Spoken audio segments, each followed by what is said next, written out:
Hey, what's up guys, my name is Jurijs and welcome to today's video. In today's video we are talking about the UNS 5N Nano Aquarium Aquascape. It's been running for almost 9 months and it's looking better than ever, and it's basically at its peak.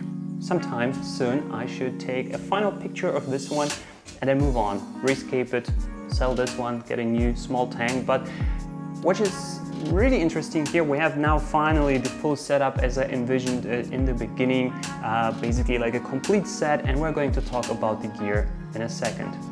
Guys, this video is going to be about all the ups and downs about this aquarium, how it's looking now at its current state, and also there is one thing, that the elephant in the room, that I want to get out of the way right away in the beginning, and this is the mascot of this aquarium, Steve, the aquascaper, the gobby. Long story short, rest in peace, Steve. One day I found him on the floor. He was dried out, must have jumped out of the aquarium like for no reason during the night, and yeah, when I found him it was basically too late to help him. We will never forget Steve, and I feel very sorry for him. I got emotionally really attached to Steve the scaper, and it was a lot of fun to hand feed him, to watch him dig the holes. And if you haven't seen the previous video where I said my aquascape has been destroyed, check it out guys. I will put the link below the like button in the description, so there you see what Steve has achieved in this aquarium. By now, it's been a while since Steve is not with us anymore, and the aquarium has recovered from his activities, and yeah, now is looking better than ever. And I think at some time in the future I will try some gobbies again, then maybe put a lid on the tank and give them more digging possibilities and do something more dedicated for them. However guys, now I would like to focus on this scape right here, and what has happened in the meantime, how it has evolved and how it's looking right now. As you can see right now, we have the Helanthium Quadricostatus. It exploded at some time, and what I did, I trimmed it down really hard, like literally very short. I left some in the left rear corner here, and really chopped it down on the right side. This way I have now achieved this perfectly triangular shape, and by having this perfectly triangular shape, the rocks, they fit in like against that triangle, they fit in very nicely. Unfortunately, the position of the rocks is not original anymore, since Steve has digged out so much soil.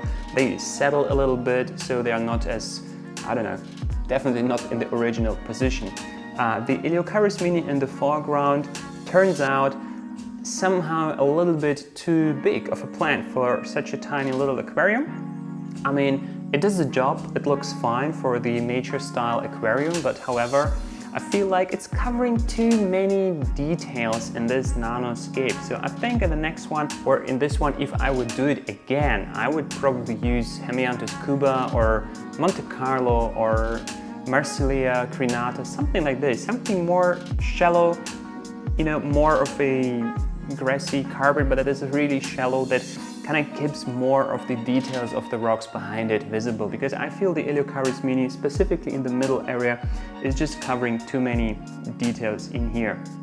Yeah, we still have the Celestial Perldanius in here. I don't know, for some reason the majority of them are hiding now, maybe because now a lot of light is here that hits the tank, maybe because the overall situation has changed.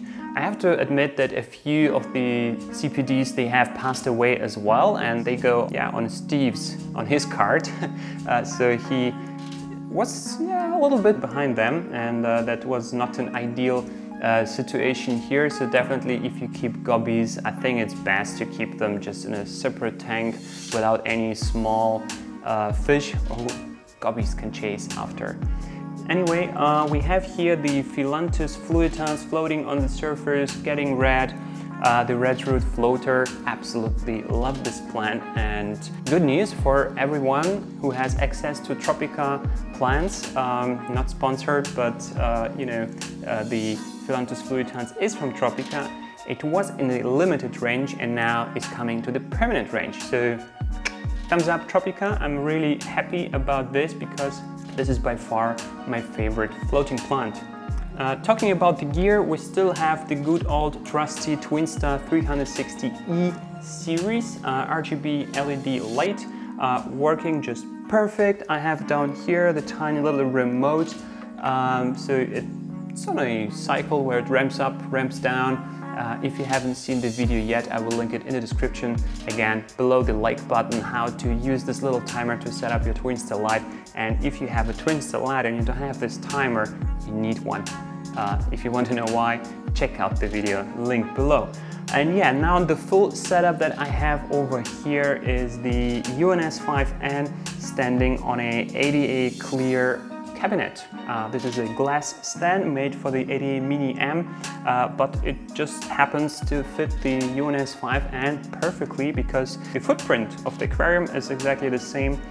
So it fits here on top. I have the Superjet ES 150 on one side and a pressurized aluminum CO2 bottle with a UNS regulator with a built-in solenoid, and shout out to UNS once again for providing me the solenoid and the aquarium almost a year ago. And the cabinet, you can see, is standing on a wooden base. This one is not original from ADA, that one is custom made by MIG A. That one is not final, that is going to be a little bit bigger for that stand. But next to it, you see something that is already available, and this is a MIG A limited edition tool stand in a collaboration with myself. You can magnetically attach your tools to it when you do maintenance. It has a metal little plate built in here, and the whole thing is limited edition.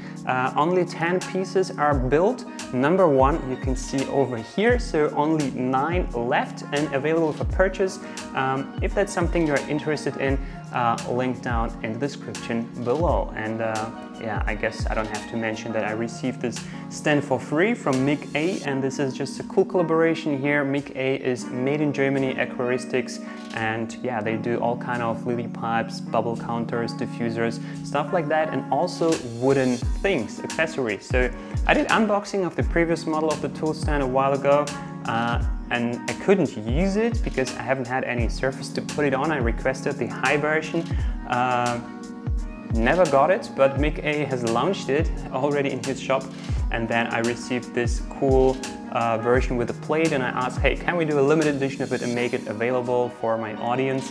And there you are. By the time this video goes live, this one should go live as well. Oh, by the way, also in this collaboration series, we kind of developed small wood bases for the DOOA Neo Air glasses. I have already the first prototype below the Babikusa aquarium. It fits perfectly underneath and has the rim on the width of the glass, so it doesn't slide off, so you can move it together.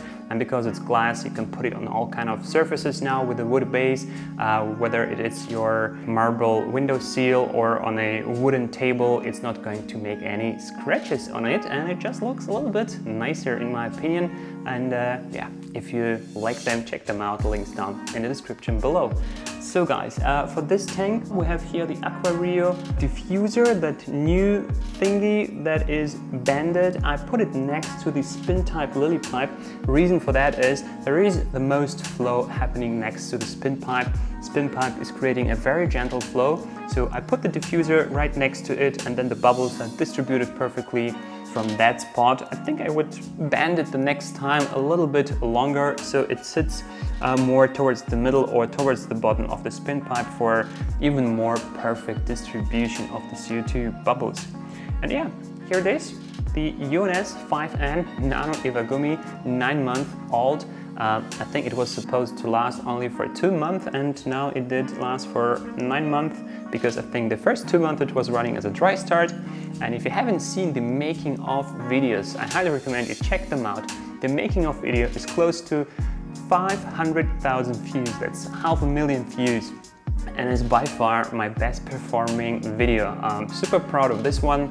Recorded it almost a year ago together with Logan, so that was also something very special to me to have him here in Europe and to record videos with him together. And if you didn't know, Logan is my editor from the United States who is doing all the hard work to make my videos look better than they actually are.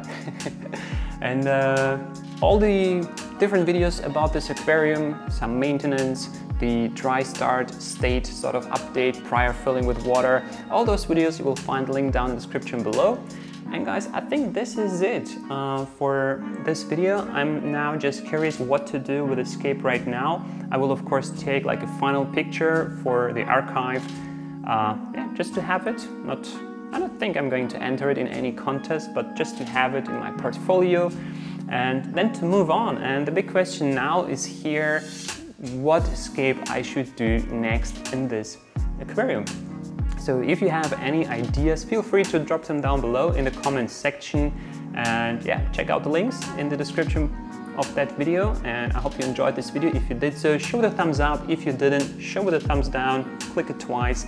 And if you're not a subscriber yet, click that subscribe button, become part of the Aquascaping family. That would be very much appreciated, guys. Thanks for watching, thanks for staying until the end of this video. Have a wonderful day, and I'm gonna see you next time.